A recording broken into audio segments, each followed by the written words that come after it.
Do you know Beatles, the Norwegian Woods? Well, it's likely that you know. If you don't know, you can listen to it. I have been always thinking, like, yeah, she asked me to sit, but there wasn't a chair. And like, so what? What is your problem? Sit on the floor. I'm sitting on the floor right now with the lamp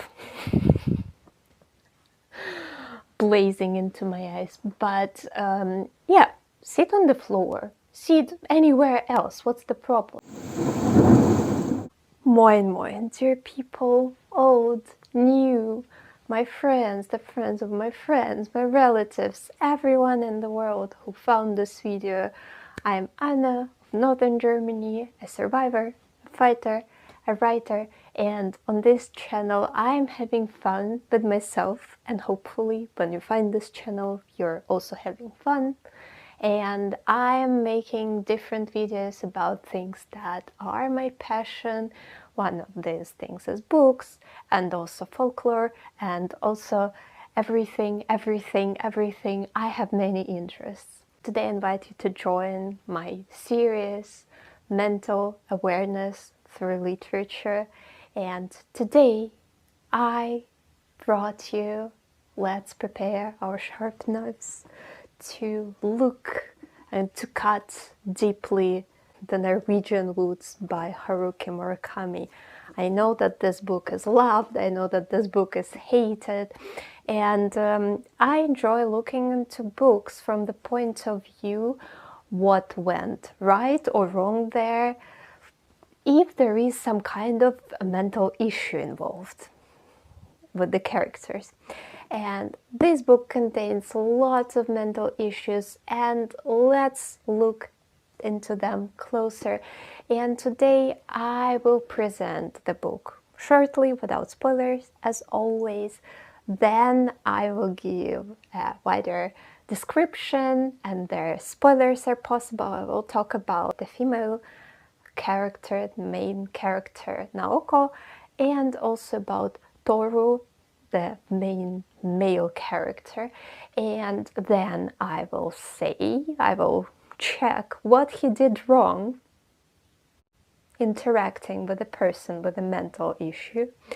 And then I will conclude what I think about the Japanese ways of curing people with mental disabilities, what they are called, like the mental disorder, let's call it that way, because my psychiatrist used to say that they prefer not to stigmatize people.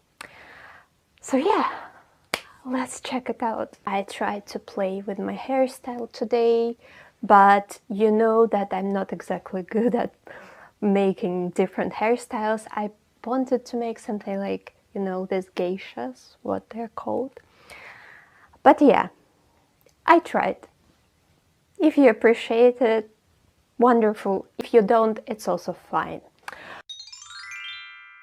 So Haruki Murakami is a Japanese author, and he represents this mysterious Japanese culture that is closed from us, European people, or I don't know, American people. And he is famous for his magical realism.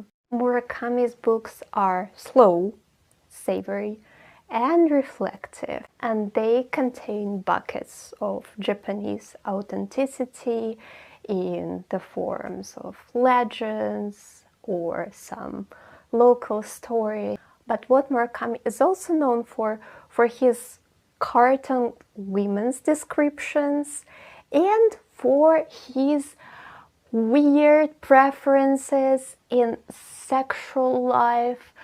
For example, in this book in particular, he is sexualizing a 17 years old girl who doesn't have her periods.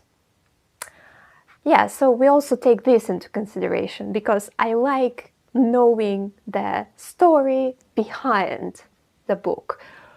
I like knowing the person who actually wrote the book, okay?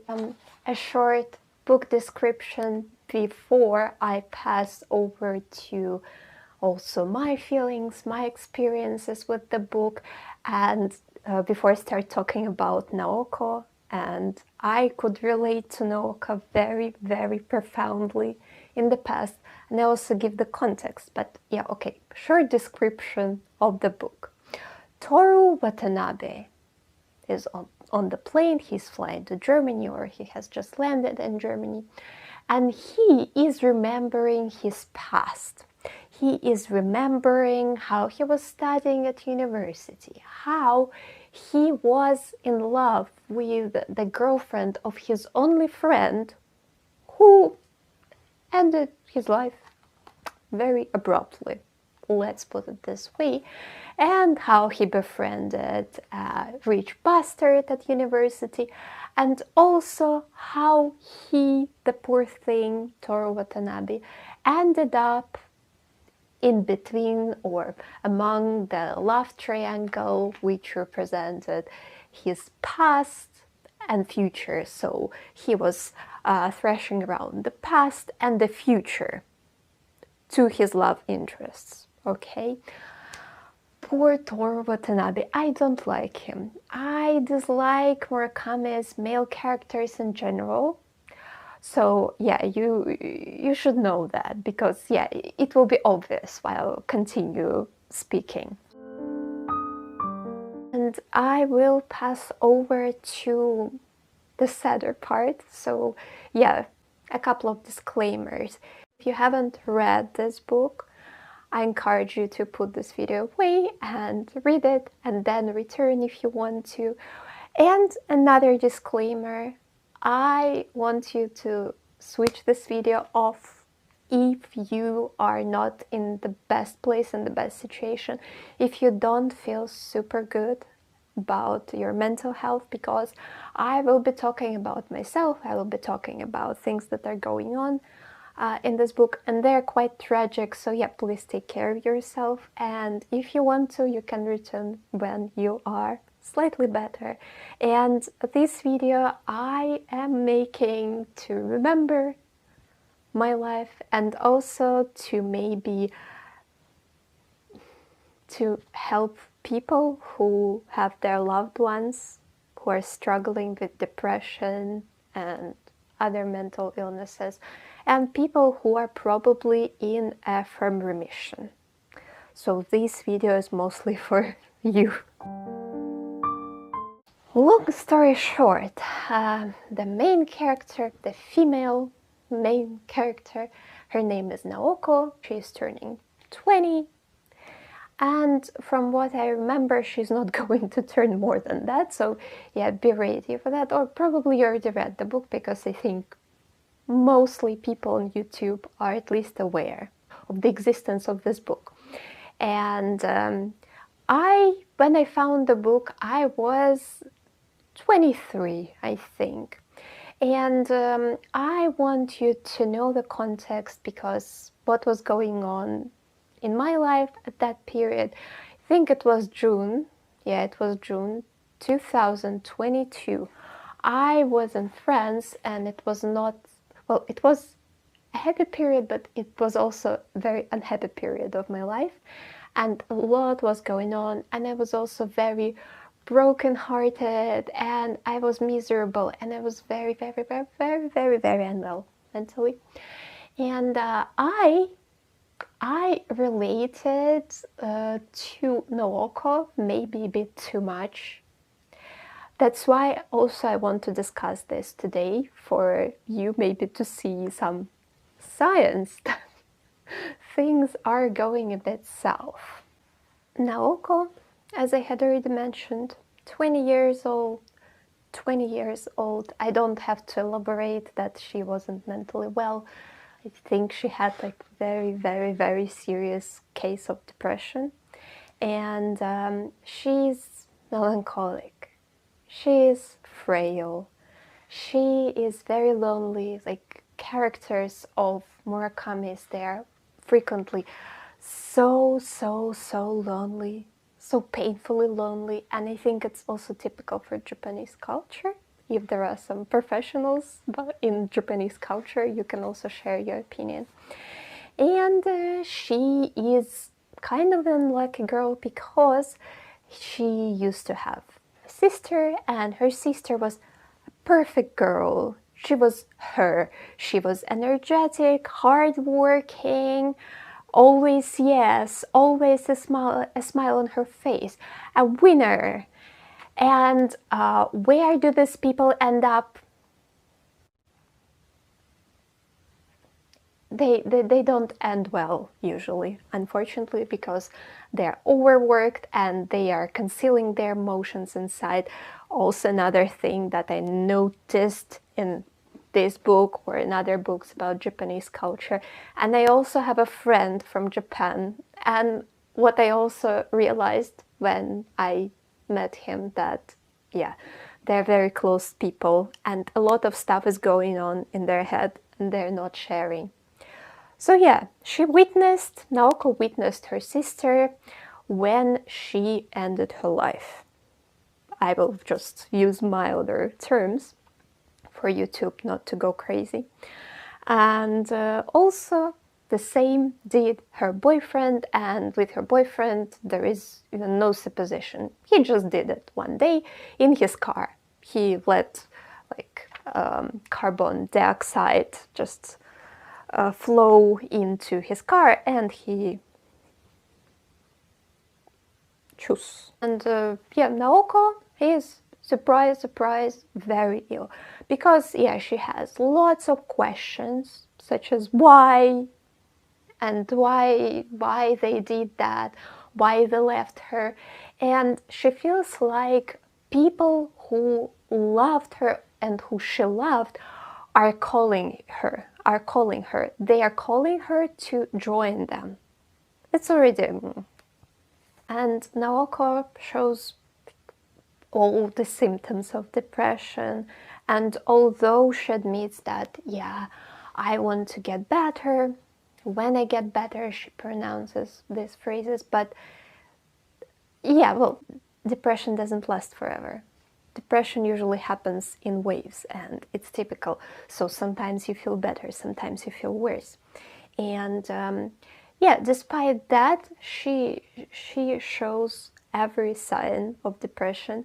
And for example, she doesn't really see her growing older. There is an issue with age, Some people are getting older more easily.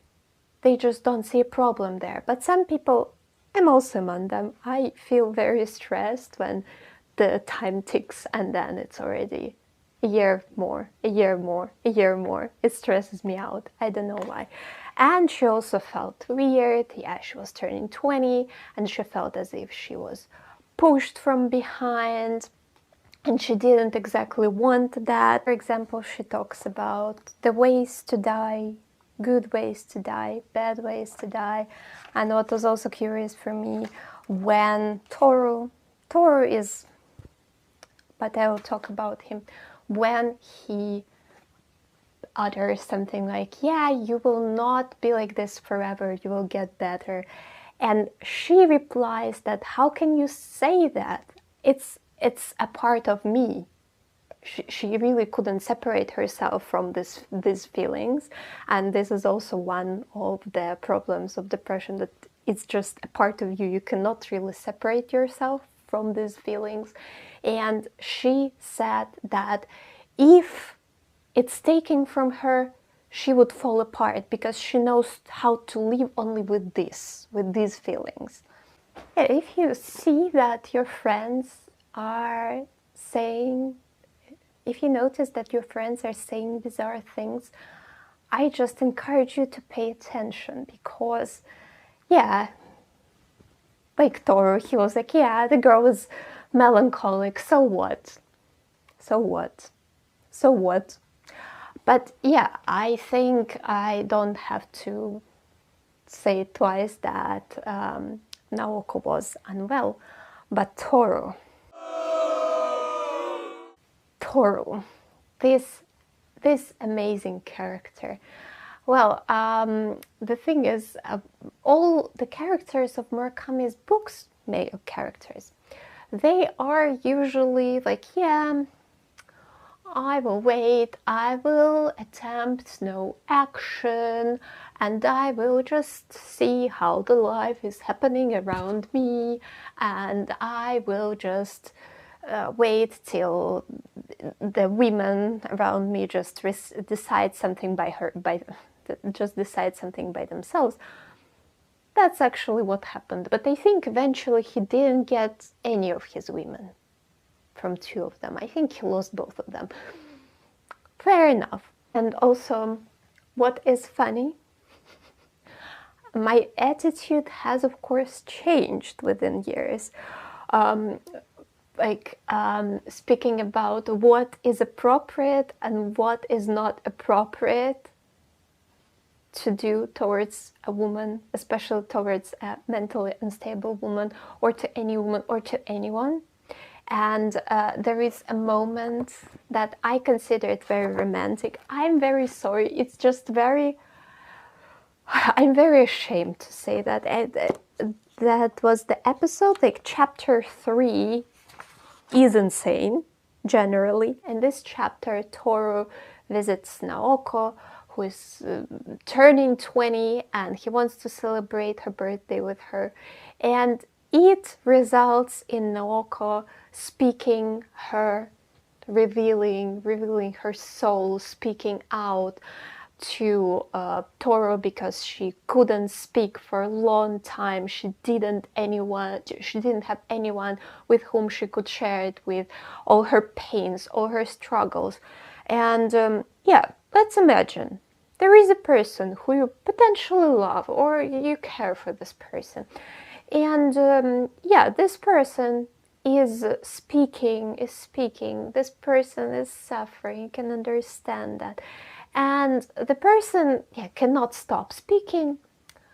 What would you do in this situation? Yeah, it's already getting late. What would you do in this situation?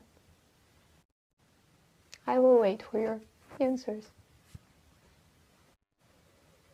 Okay, the question, what would you do if you were Toru? And if you were Toru, you would say, oh, it's time for troops to return home, or something like this. And at that moment, Naoko begins to cry, obviously, because a person had been listening to you. And then the person is just, so, it's time to go home. I think I would murder this person, really. I would murder Toru. Mental awareness through literature may be boring, but my emotions are true. Another thing, the thing that I found very romantic, Naoko bursts into tears, and she sits there, and he's trying to hold her, and she is crying, and his t-shirt, shirt, whatever, becomes dumb from her tears, and I found it so romantic. I am so ashamed right now. And yeah, so the girl is melting down. She was surviving. She was living this survival mode. She went through her sister's death, then through her boyfriend's death, and yeah, so she is suffering.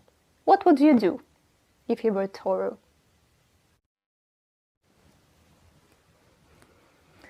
Sexual intercourse without a clear consent, or without even any consent. Huh? Excuse me, huh? And I remember how in the past, well, I hardly remember what I thought about that scene, but now I'm like, are you an idiot? Yes, but yeah, I will try to find some stupid advertisement music. Here, now, Anna of Northern Germany, your good old godfather. For some reason I remember that I was called godfather during volunteering only in this series. Yeah, I will be teaching you.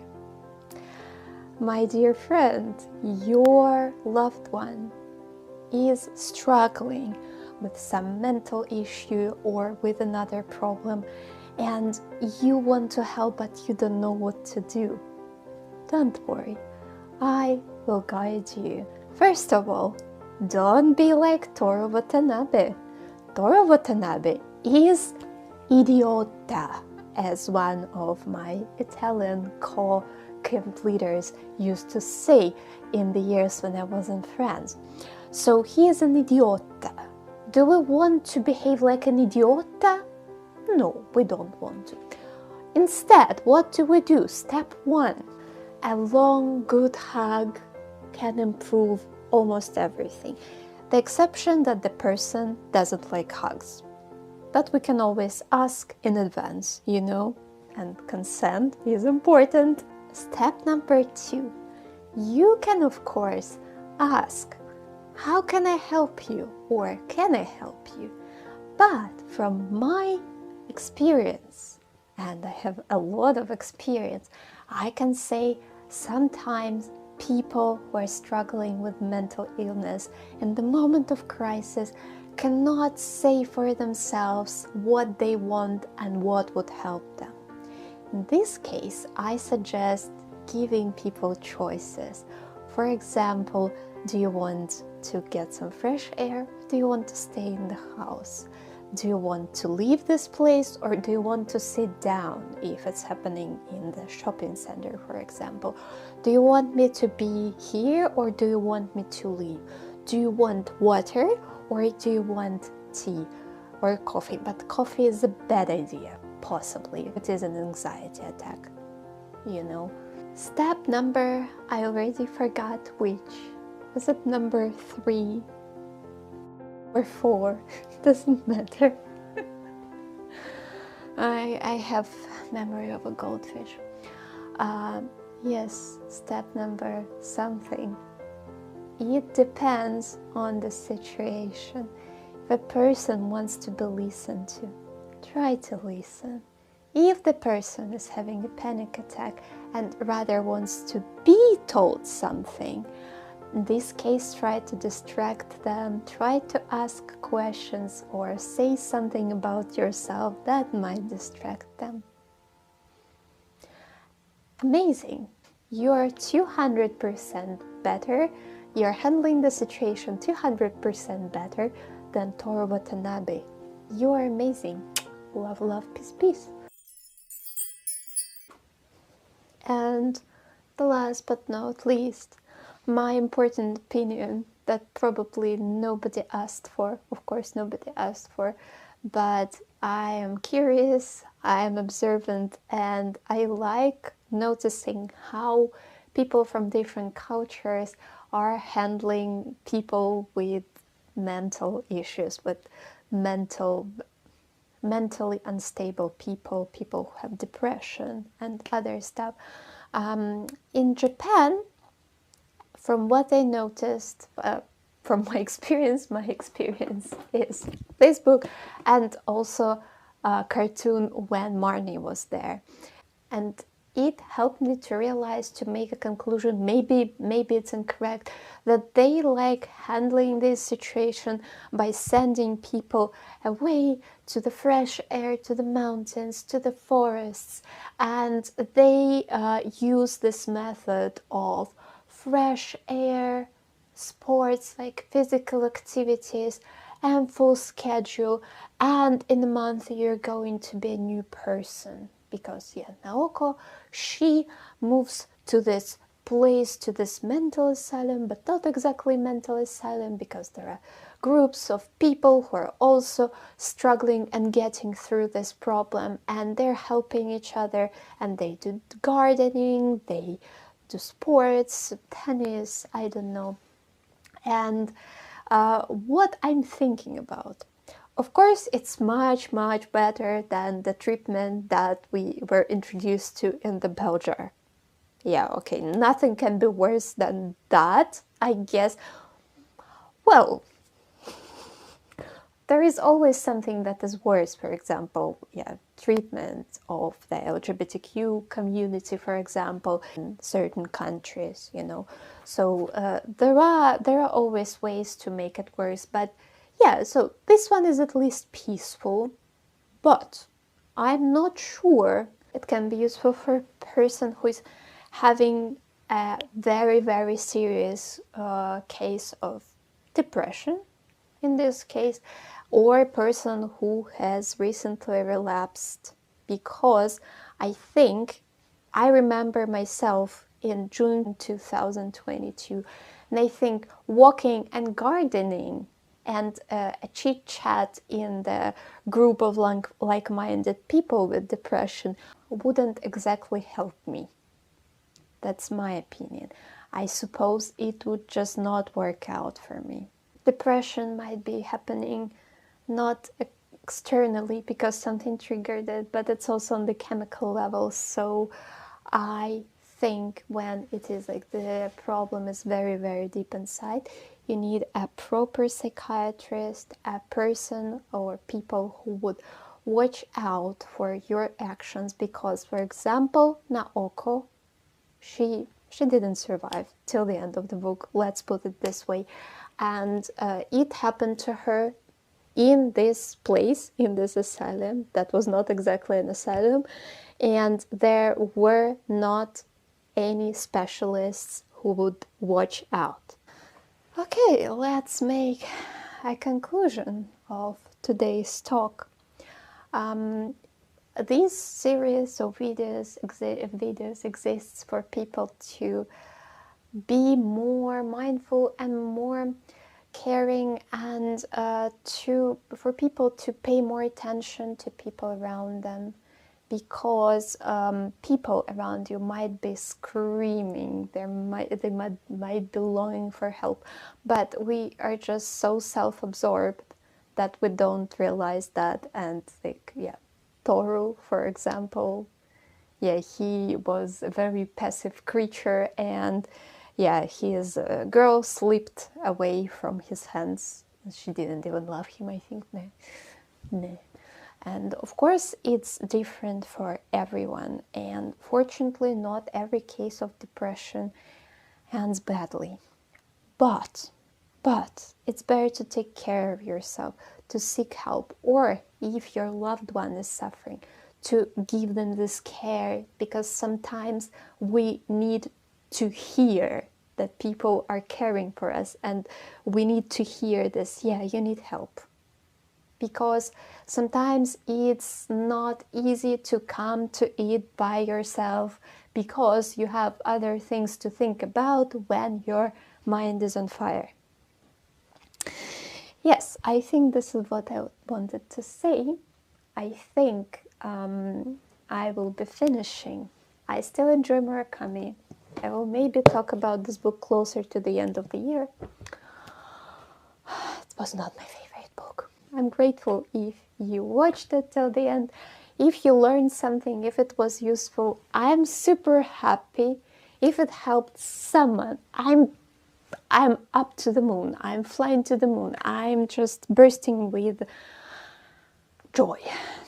And as your grandfather, as your godfather, I'm asking you, be careful, take care of yourself and of your loved ones. And as Anna of Northern Germany, I'm sending you love, love, and peace, peace. Tschüss.